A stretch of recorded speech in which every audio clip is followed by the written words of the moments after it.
शांती शांती.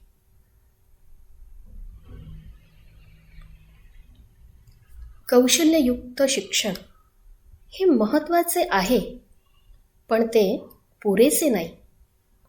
माणूस घडवणारे शिक्षणच समाजाला सर्वाधिक उपयुक्त आहे आणि आज त्याचीच खरी गरज आहे. असे माणसांना घडवण्याचे व्रत घेऊन त्यासाठी जीवनभर कार्यरत असणारे आदरणीय वामनराव अभ्यंकर 16 फेब्रुवारी 2021 रोजी आपणास सोडून गेले.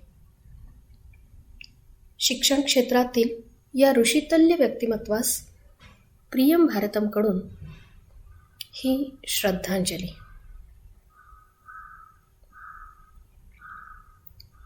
– 1963 ते 1969 पर्यंत पुणे येथे नुमवी नूतन मराठी विद्यालय आणि त्यानंतर 1969 ते 1981 पर्यंत पुण्याच्या ज्ञानप्रबोधिनी प्रशालेमध्ये वामनराव कार्यमग्न होते. 1981 मध्ये नवनगर निगडी येथे एक उत्तम दर्जाची शाळा असावी अशी तेथील स्थानिक रहिवाशांची मनापासून इच्छा होती. त्यासाठी त्यांनी ज्ञानप्रबोधिनीचे संस्थापक आप्पासाहेब पेंडसेंची भेट घेतली आणि ज्ञानप्रबोधिनीची एक दुसरी शाखा निगडी येथे चालू करावी अशी कल्पना पुढे आली. शून्यातून एक नवीन कार्य उभारण्याची जबाबदारी वामनराव अभ्यंकरांवर आली. 22 जून 1981 रोजी त्यांच्या तत्वनिष्ठ नेतृत्वाखाली स्थापना झाली ज्ञानप्रबोधिनी नवनगर निगडी केंद्राची. आपलं पुण्यातलं राहतं घर सोडून निगडीला ते सहकुटुंब शाळेच्या जवळच्या परिसरात एका पत्र्याच्या खोलीमध्ये वास्तव्यास आले. आपल्या कार्याप्रती असलेली निष्ठा याहून अजून दुसरी काय वर्णावी. प्रत्येक विद्यार्थ्याच्या मनामध्ये मातृभूमी हेच दैवत ही भावना रुजवण्यासाठी त्यांनी मातृमंदिराची उभारणी केली. गुरुकुल, क्रीडाकुल, तंत्रशिक्षण, मुक्तिसोपान संगीत विद्यालय, जैवतंत्रज्ञान प्रयोगशाळा, संस्कृत पाठशाला अशी एक एक पायरी चढत चढत हे केंद्र ज्ञानाचे मंदिर बनले. माणसांना घडवताना अनेकांना जोडणारे वामनराव सगळ्यांचे भाऊ कधी बनले कळलंही नाही. साने गुरुजी पुरस्कार, दधीची पुरस्कार, गीता गौरव पुरस्कार, best citizen of India award अशा विविध पुरस्कारांनी सन्मानित भाऊंनी चिंतनिका, सस्नेह नमस्कार, नेतृत्वाचे पैलू, शिक्षणाचे पंचाधार अशा निरनिराळ्या पुस्तकांच्या माध्यमातून आपले विचार सर्वांपर्यंत पोचवले. सदैव भगवद्गीतेला हाताशी धरून ठेवणारे, गीतेच्या तत्वांवर चालणारे भाऊ आज प्रत्यक्षात आपल्यात नाही आहेत. ती प्रत्यक्षात नसले तरी त्यांच्या तत्वांनी, त्यांच्या विचारांनी आणि त्यांच्या कार्याने ते नेहमीच आपल्यासोबत राहतील. आज यावेळेस गीतेच्याच दुसऱ्या अध्यायातला श्लोक मनात येतोय. नैनम छिन्नन्ति शस्त्राणि नैनम दहति पावकः न चैनम क्लेह यद्यापो न शोचयति मारुतः. गेल्या कोरोनाच्या काळामध्ये भाऊंनी विद्यार्थ्यांसाठी आणि शिक्षकांसाठी प्रियम भारतमच्या माध्यमातून काही संवाद साधला होता.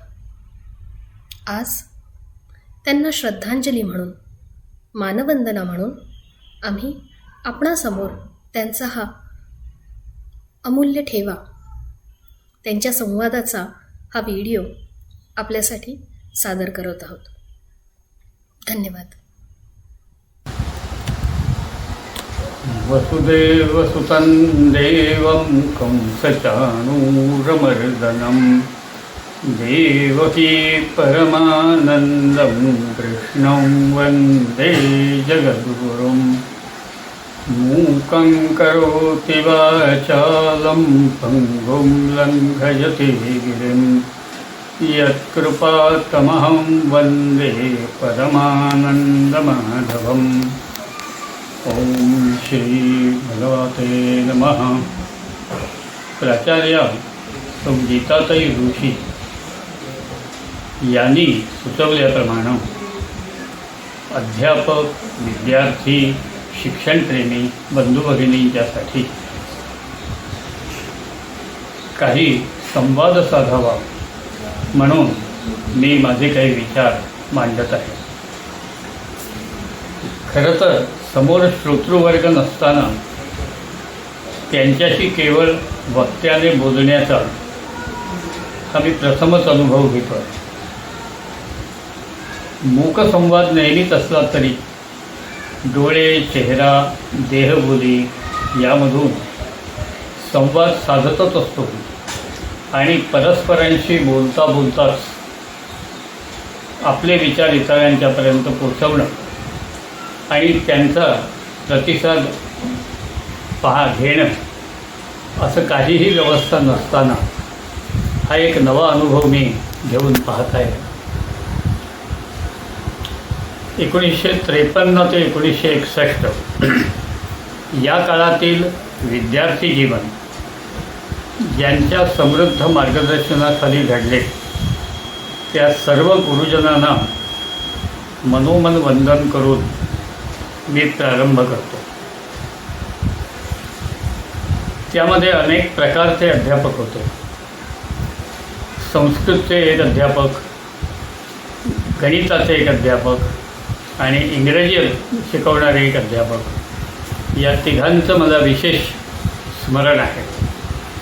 कारण हे तीनही वेगवेगळ्या व्यक्ती पण तीनही अंध होत्या। संस्कृत शिकवणारे जे होते ते त्यांच्या विषयामध्ये अत्यंत प्रवीण होते। अनेक ग्रंथांचं वाचन झालेलं आणि ते सगळे ग्रंथ गणून त्यांच्या कायम स्मरणात असलेले असे मला जाणवत असत। इंग्रजीचे अध्यापक तर विशेषच लक्षणीय होते। माझ्या माहितीप्रमाणे त्यांच्या वयाच्या 20-25व्या वर्षापासून त्यांची दृष्टी गेली, पण त्यानंतर त्यांनी इंग्रजी साहित्याचा अभ्यास त्यांच्या पत्नीकडून तिला वाचायला सांगून केला होता आणि आम्हाला इंग्रजी निबंध म्हणजे प्रबंध कसे लिहायचे याचीच माहिती देत असताना ते प्रत्यक्ष निबंध सांगत असत आणि आम्ही लिहून घेत असत। त्यांचं डिक्टेशन रोजी 1 तासप्रमाणे सुमारे 3-3 दिवस चालायचं। आमच्या पूर्ण कावाच्या वहीमध्ये 27-28 पानांचा एवढा तो मोठा निबंध असायचा आणि हा निबंध मध्ये थोडाही वेळ न थांबता, न विचार करता, कोणतेही संदर्भ न पाहता याच्यामध्ये 50, 60, 70 अशा वाङ्मय कृतींचा, साहित्य कृतींचा समावेश आहे, त्यांचा संदर्भ दिलेला आहे। अशा तऱ्हेचा तो निबंध सलग 3 दिवस रोजी 1 तासप्रमाणे ते सातत्याने आम्ही लिहून घेत होतो। स्मरणशक्तीचं विलक्षण दर्शन त्यांचं घेत होतो आणि त्याबरोबर त्या सर्वाचं एका निबंधामध्ये सार आणणं याचं त्यांचं कौशल्य विशेष होतं।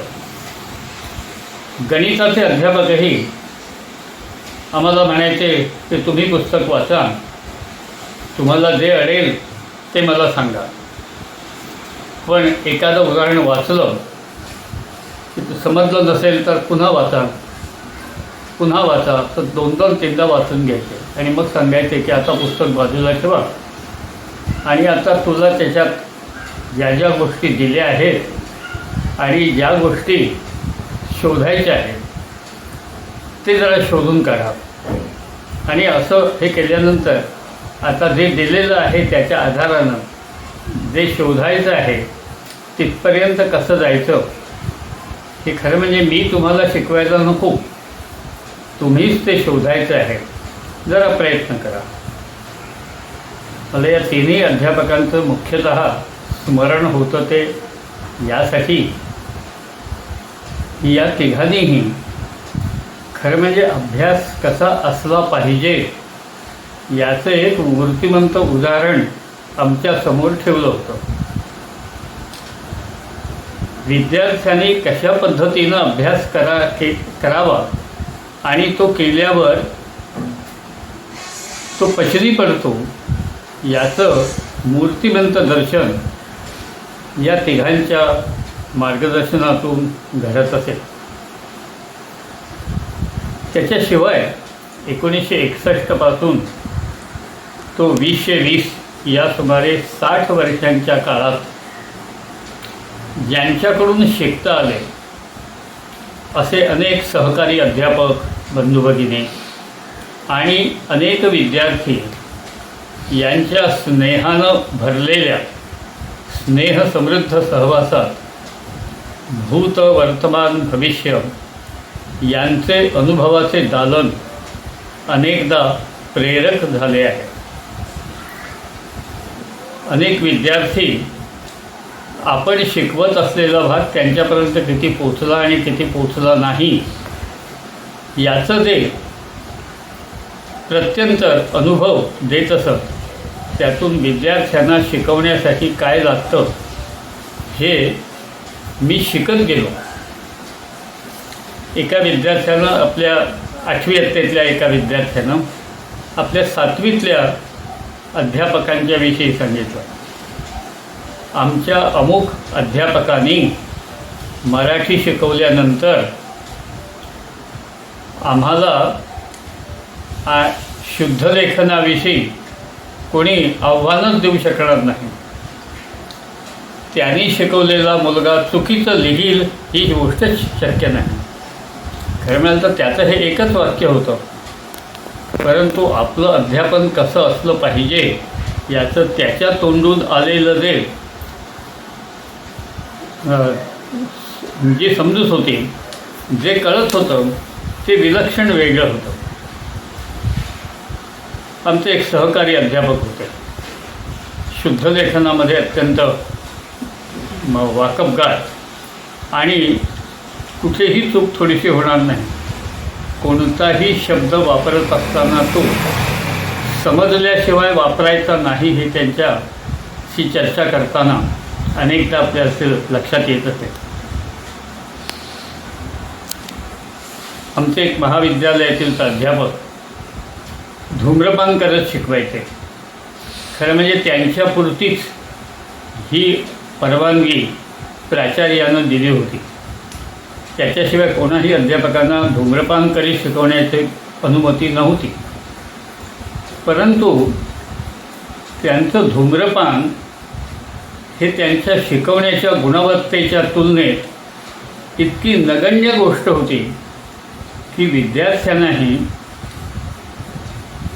ते शिकवत असलेला गणितासारखा अवघड विषयसुद्धा महाविद्यालयामध्ये जितका सहजगत्या समजत असेल, त्यामुळं त्यांच्या धूम्रपानाकडे कोणाचं लक्षही जात नसेल.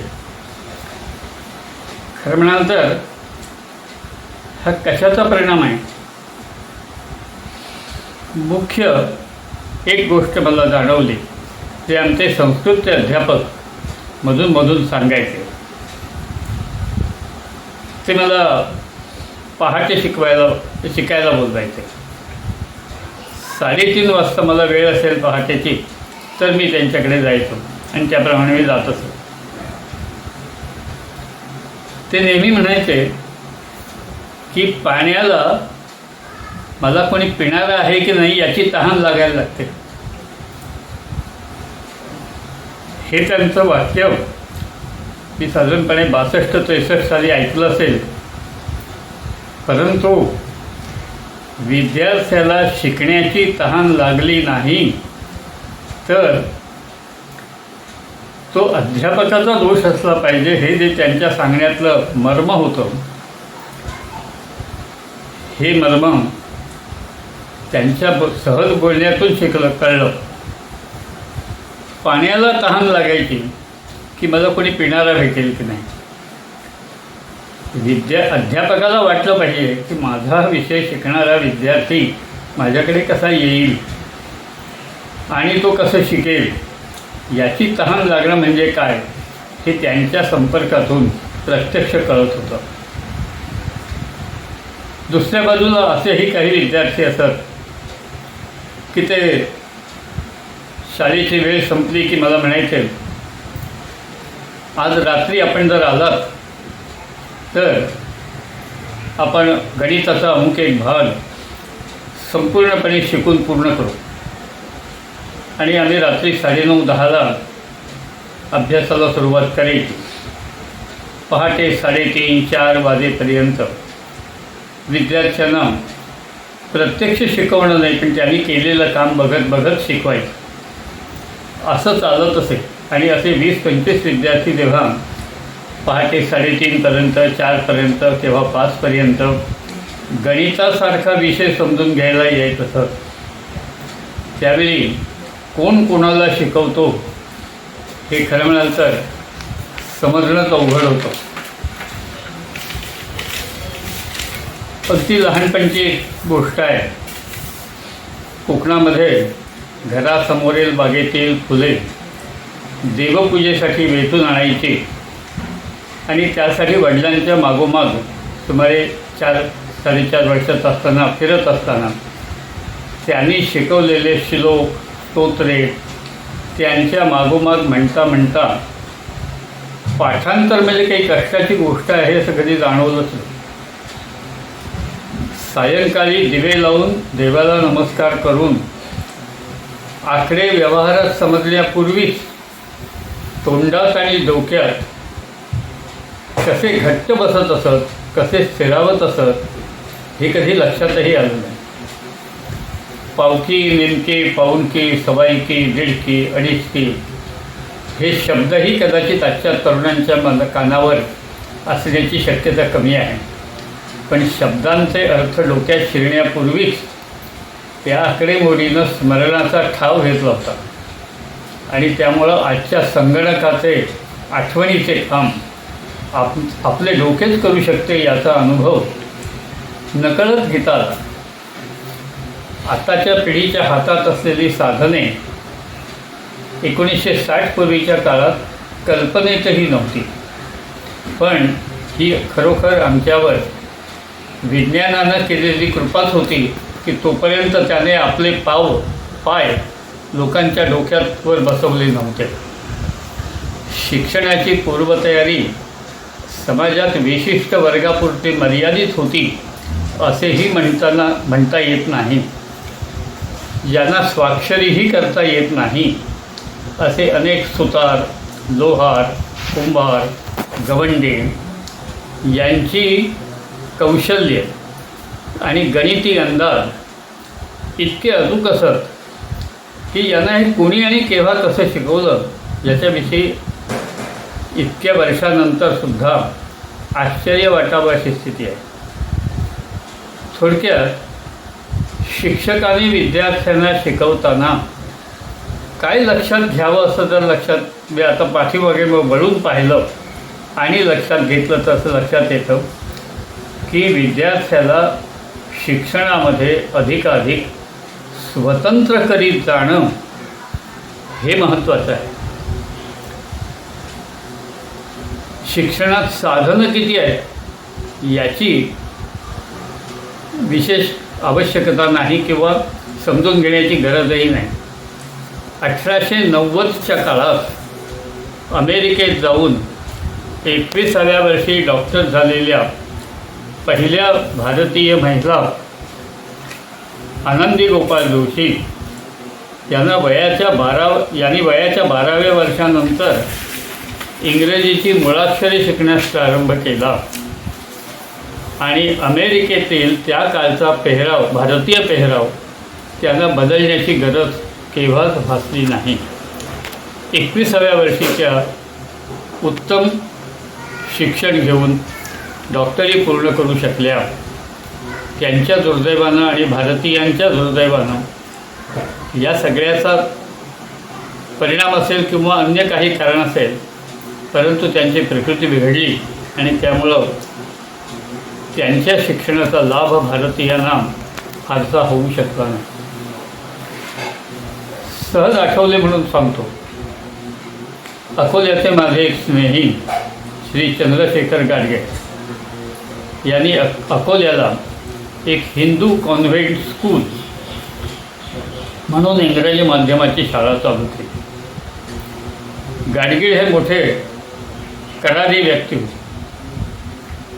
अकोल्यातल्या परिवहन तळावरील रिक्षा चालकाला गाडगिळांचं नुसतं नाव सांगितलं तरी त्यांच्या घरी तो रिक्षा चालक नेमक्या पैशातच पोचेल असा त्यांचा दरार होता. असं असतानाही त्यांनी शाळेच्या गणवेशात भगव्या रंगाचा कंठलंगोट म्हणजे टाय आवश्यक केला होता. मी त्यांना सहज विचारले, हिंदू पोशाखात टायची काय गरज? ते म्हणाले, अहो मुलं शाळेत आली पाहिजेत. आज आम्ही अशा मनोभूमिकेत आहोत की इंग्रजी माध्यमाची शाळा असली तर टायशिवाय शाळेत प्रवेशच मिळत नाही. आपण चालू काळात शिक्षणातल्या बाह्य गोष्टी जेवढे रमलेले आहोत तेवढे शिक्षणाच्या आंतरिक गोष्टीपासून दूर दूर होत चाललो आहोत. सुरुवातीलाच सांगितल्याप्रमाणे की विद्यार्थ्याला शिक्षणाविषयी ओढ वाटेल अशा तऱ्हेचं अध्यापकाचं त्याच्याशी पुस्तकातलं शिकवणं नव्हे, वागणं, बोलणं हे सुद्धा जर असलं तर विद्यार्थ्याला शिकवायला प्रवृत्त करणारी आणखी कोणती गोष्ट हवी? खरं म्हणजे शिकवायचं म्हणजे पुस्तकातले पाठ नसतात शिकवायचे. त्या पाठामध्ये जीवन काय आहे हे समजून सांगण्याचा जो प्रयत्न अध्यापकाकडून व्हावा लागतो, जो माझ्या प्रदीर्घ 60-70 वर्षांच्या अनुभवातून मी पाहत आलो, तो मला महत्त्वाचा वाटतो. विद्यार्थ्याला शिकायचं असतं का शिक्षकाला शिकवायचं असतं?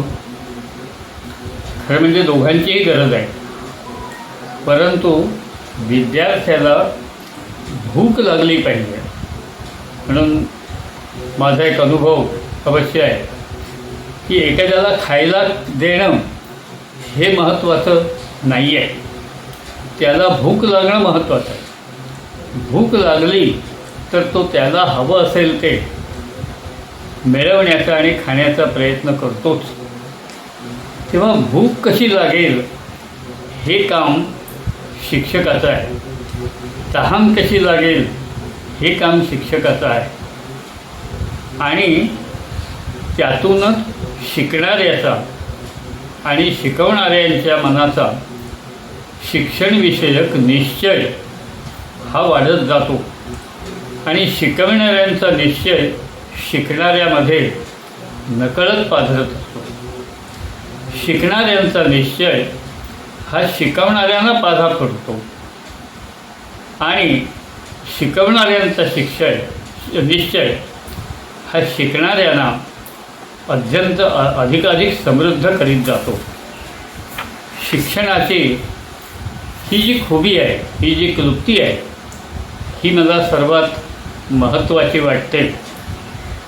आज आपण या विचाराचा आपल्या दैनंदिन जीवनात, कामात कसा अधिकाधिक वापर करू याच्याविषयीचा विचार करूया. पुढल्या वेळी याच्या पुढे आणखी काय बोलता येईल ते पाहू.